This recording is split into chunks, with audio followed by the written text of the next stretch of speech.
సంక్రాంతికి వస్తున్నాం తర్వాత అనిల్ రావుపూడి నా దగ్గరకు వచ్చి కథాంశం చెప్పినప్పుడు చాలా బాగుంది, ఫ్యామిలీ టచ్ ఉంది, సెంటిమెంట్ ఉంది, చిన్నపిల్లలతో నాకు అటాచ్మెంట్ ఉంది, చాలా హృదయంగా ఉంది, హార్ట్ టచింగ్ సీన్స్ ఉన్నాయి.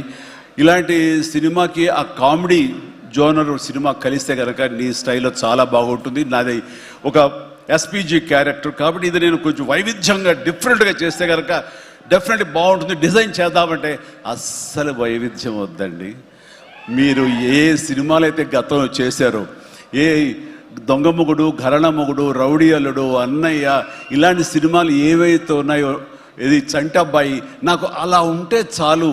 ఎందుకంటే అలాంటివి అప్పట్లో జనం చూశారు, వాళ్ళందరూ ఇప్పుడు చాలా పెద్దవాళ్ళు అయిపోయారు, వాళ్ళకి అది గత స్మృతులు, చాలా తీపి జ్ఞాపకాలు. ఇప్పుడున్న జనరేషన్ మీరు అవి ఎలా చేస్తారో కూడా వాళ్ళకి వాళ్ళకి ఏమీ తెలియకపోవచ్చు.